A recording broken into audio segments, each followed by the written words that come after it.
Chapter 4. It was on a dreary night of November that I beheld the accomplishment of my toils. With an anxiety that almost amounted to agony, I collected the instruments of life around me that I might infuse a spark of being into the lifeless thing that lay at my feet. It was already 1 in the morning. The rain pattered dismally against the panes, and my candle was nearly burnt out, when by the glimmer of the half-extinguished light, I saw the dull, yellow eye of the creature open. It breathed hard, and a convulsive motion agitated its limbs. How can I describe my emotions at this catastrophe? Or how delineate the wretch whom such infinite pains and care I had endeavored to form? His limbs were in proportion, and I had selected his features as beautiful. Beautiful! Great God! His yellow skin scarcely covered the work of muscles and arteries beneath. His hair was of a lustrous black and flowing, his teeth of a pearly whiteness, but these luxuriances only formed a more horrid contrast with his watery eyes that seemed almost of the same color as the dun white sockets in which they were set, his shriveled complexion and straight black lips. The different accidents of life are not so changeable as the feelings of human nature. I had worked hard for nearly 2 years, for the sole purpose of infusing life into an inanimate body. For this I had deprived myself of rest and health. I had desired it with an ardor that far exceeded moderation, but now that I had finished, the beauty of the dream vanished, and breathless horror and disgust filled my heart. Unable to endure the aspect of the being I had created, I rushed out of the room and continued a long time traversing my bedchamber, unable to compose my mind to sleep. At length, lassitude succeeded to the tumult I had before endured, and I threw myself on the bed in my clothes, endeavoring to seek a few moments of forgetfulness. But it was in vain. I slept indeed, but I was disturbed by the wildest dreams. I thought I saw Elizabeth in the bloom of health walking in the streets of Ingolstadt. Delighted and surprised, I embraced her, but as I imprinted the first kiss on her lips, they became livid with the hue of death. Her features appeared to change, and I thought that I held the corpse of my dead mother in my arms. A shroud enveloped her form, and I saw the grave worms crawling in the folds of the flannel. I started from my sleep with horror. A cold dew covered my forehead, my teeth chattered, and every limb became convulsed, when, by the dim and yellow light of the moon, as it forced its way through the window shutters, I beheld the wretch, the miserable monster whom I had created. He held up the curtain of the bed, and his eyes, if eyes they may be called, were fixed on me. His jaws opened, and he muttered some inarticulate sounds, while a grin wrinkled his cheeks. He might have spoken, but I did not hear. One hand was outstretched, seemingly to detain me, but I escaped and rushed downstairs. I took refuge in the courtyard belonging to the house which I inhabited, where I remained during the rest of the night, walking up and down in the greatest agitation, listening attentively, catching and fearing each sound as if it were to announce the approach of the demoniacal corpse to which I had so miserably given life. No mortal could support the horror of that countenance. A mummy, again endued with animation, could not be so hideous as that wretch. I had gazed on him while unfinished. He was ugly then, but when those muscles and joints were rendered capable of motion, it became a thing such as even Dante could not have conceived. I passed the night wretchedly. Sometimes my pulse beat so quickly and hardly that I felt palpitation of every artery. At others I nearly sank to the ground through languor and extreme weakness. Mingled with this horror, I felt the bitterness of disappointment. Dreams that had been my food and pleasant rest for so long a space were now become a hell to me, and the change was so rapid, the overthrow so complete. Morning, dismal and wet, at length dawned, and discovered to my sleepless and aching eyes the church of Ingolstadt, its white steeple and clock, which indicated the 6th hour. The porter opened the gates of the court, which had that night been my asylum, and I issued into the streets, pacing them with quick steps, as if I sought to avoid the wretch whom I feared every turning of the street would present to my view. I did not dare return to the apartment which I inhabited, but felt impelled to hurry on, although wetted by the rain which poured from a black and comfortless sky. I continued walking in this manner for some time, endeavoring by bodily exercise to ease the load that weighed upon my mind. I traversed the streets without any clear conception of where I was or what I was doing. My heart palpitated in the sickness of fear, and I hurried on with irregular steps, not daring to look about me. Like one who on a lonely road doth walk in fear and dread, and having once turned round walks on, and turns no more his head, because he knows a frightful fiend doth close behind him tread. Continuing thus, I came at length opposite to the inn at which the various diligences and carriages usually stopped. Here I paused, I knew not why, but I remained some minutes with my eyes fixed on a coach that was coming towards me from the other end of the street. As it drew nearer, I observed that it was the Swiss diligence. It stopped just where I was standing, and on the door being opened, I perceived Henry Clerval, who on seeing me instantly sprung out. "My dear Frankenstein!" exclaimed he, "how glad I am to see you! How fortunate that you should be here at the very moment of my alighting!" Nothing could equal my delight on seeing Clerval. His presence brought me back to thoughts of my father, Elizabeth, and all those scenes of home so dear to my recollection. I grasped his hand, and in a moment forgot my horror and misfortune. I felt suddenly, and for the first time during many months, calm and serene joy. I welcomed my friend, therefore, in the most cordial manner, and we walked towards my college. Clerval continued talking for some time about our mutual friends and his own good fortune in being permitted to come to Ingolstadt. "You may easily believe," said he, "how great was the difficulty to persuade my father that it was not absolutely necessary for a merchant not to understand anything except bookkeeping, and indeed I believe I left him incredulous to the last, for his constant answer to my unwearied entreaties was the same as that of the Dutch schoolmaster and the vicar of Wakefield. I have 10,000 florins a year without Greek. I eat heartily without Greek. But his affection for me at length overcame his dislike of learning, and he has permitted me to undertake a voyage of discovery to the land of knowledge. It gives me the greatest delight to see you, but tell me how you left my father's brothers and Elizabeth." "Very well and very happy, only a little uneasy that they hear from you so seldom.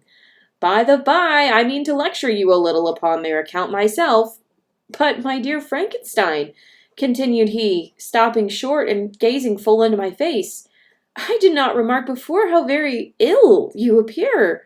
So thin and pale, you look as if you had been watching for several nights." "You have guessed right. I have lately been so deeply engaged in one occupation that I have not allowed myself sufficient rest, as you see, but I sincerely hope, that all these employments are now at an end, and that I am at length free." I trembled excessively. I could not endure to think of, and far less to allude to the occurrences of the preceding night. I walked with a quick pace, and we soon arrived at my college.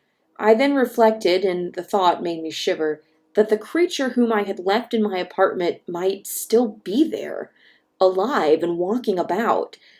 I dreaded to behold this monster, but I feared still more that Henry should see him. Entreating him, therefore, to remain a few minutes at the bottom of the stairs, I darted up towards my own room. My hands were already on the lock of the door before I recollected myself. I then paused, and a cold shivering came over me. I threw the door forcibly open, as children are accustomed to do when they expect a spectre to stand in waiting for them on the other side. But nothing appeared. I stepped fearfully in. The apartment was empty, and my bedroom was also freed from its hideous guest. I could hardly believe that so great a good fortune could have befallen me, but when I became assured that my enemy had indeed fled, I clapped my hands for joy and ran down to Clerval. We ascended into my room, and the servant presently brought breakfast, but I was unable to contain myself. It was not only joy that possessed me. I felt my flesh tingle with excess of sensitiveness, and my pulse beat rapidly. I was unable to remain for a single instant in the same place. I jumped over the chairs, clapped my hands, and laughed aloud. Clerval at first attributed my unusual spirits to joy in his arrival, but when he observed me more attentively, he saw a wildness in my eyes for which he could not account, and my loud, unrestrained, heartless laughter frightened and astonished him. "My dear Victor," cried he, "what for God's sake is the matter? Do not laugh in that manner. How ill you are. What is the cause of all of this? Do not ask me, cried I, putting my hands before my eyes, for I thought I saw the dreaded spectre glide into the room. He can tell. Oh, save me, save me! I imagined that the monster seized me. I struggled furiously and fell down in a fit. Poor Clerval. What must have been his feelings? A meeting which he anticipated with such joy so strangely turned to bitterness. But I was not the witness of his grief, for I was lifeless and did not recover my senses for a long, long time. This was the commencement of a nervous fever which confined me for several months. During all that time, Henry was my only nurse. I afterwards learned that knowing my father's advanced age and unfitness for so long a journey, and how wretched my sickness would make Elizabeth, he spared them this grief by concealing the extent of my disorder. He knew that I could not have a more kind and attentive nurse than himself, and firm in the hope he felt of my recovery, he did not doubt that instead of doing harm, he performed the kindest action that he could towards them. But I was in reality very ill, and surely nothing but the unbounded and unremitting attentions of my friend could have restored me to life. The form of the monster on whom I had bestowed his existence was forever before my eyes, and I raved incessantly concerning him. Doubtless my words surprised Henry. He at first believed them to be the wanderings of my disturbed imagination, but the pertinacity with which I continually recurred to the same subject persuaded him that my disorder indeed owed its origin to some uncommon and terrible event. By slow degrees, and with frequent relapses that alarmed and grieved my friend, I recovered. I remember the first time I became capable of observing outward objects with any kind of pleasure. I perceived that the fallen leaves had disappeared, and that the young buds were shooting forth from the trees that shaded my window. It was a divine spring, and the season contributed greatly to my convalescence. I felt also sentiments of joy and affection revive in my bosom. My gloom disappeared, and in a short time I became as cheerful as before I was attacked by the fatal passion. Dearest Clerval, exclaimed I, how kind, how very good you are to me! This whole winter, instead of being spent in study, as you promised yourself, has been consumed in my sick room. How shall I ever repay you? I feel the greatest remorse for the disappointment of which I have been the occasion, but you will forgive me? You will repay me entirely if you do not discompose yourself, but get well as fast as you can. And since you appear in such good spirits, I may speak to you on one subject, may I not? I trembled. One subject. What could it be? Could he allude to an object on whom I dared not even think? Compose yourself, said Clerval, who observed my change of color. I will not mention it if it agitates you, but your father and cousin would be very happy if they received a letter from you in your own handwriting. They hardly know how ill you have been and are uneasy at your long silence. Is that all? My dear Henry, how could you suppose that my first thought would not fly towards those dear, dear friends whom I love and who are so deserving of my love? If this is your present temper, my friend, you will perhaps be glad to see a letter that has been lying here some days for you. It is from your cousin, I believe. That's the end of chapter 4. So, big turning point in the plot. First and foremost, he does it. He succeeds in reanimating a lifeless human, but it's a combination of multiple humans. He picked individual physical features and stitched them together to create his being, as he calls it. So just to recap that really critical moment when he brings it to life, it doesn't like do or say anything. It just breathes hard. He's terrified of it because he thinks it's going to be beautiful and it's not. And he runs away to his room to try to just like walk away from his problems and sleep for a while. The creature follows him into his room and, just reaches a hand out towards him. A lot of times people read this scene as the quote-unquote birth scene in the book. Victor looks at his baby, right, that he's created and, kind of tried to bring into this world for this extended period of time, and he's disappointed by it. But the being seems to be just as, unknowing as a baby, any other baby born, and reaches out to him, like a child would to its mother. And he rejects it. He runs away. He sleeps in a churchyard that night. And at some point, the being has fled. It's left. He never names it. He never tells anyone about it. directly, just when he starts raving from this fever, he's just pretending like this never happened and doesn't try to figure out where it's gone. And part of the reason he doesn't is because he does have this nervous collapse conveniently at the moment when his best friend Henry shows up. And poor Henry has tried to convince his father for 2 years to let him go to college too instead of just being a store clerk. And his father finally consents, and as soon as he shows up to start his first semester, he has to be like a nurse to Victor for several months, it says. And we know he creates a monster in the end of November, and it's spring by the time Victor's feeling better. So for several months, he has been taking care of him. And now Victor is finally feeling well enough to write to his family. He still thinks he sees the monster everywhere, but he doesn't. It's just in his imagination.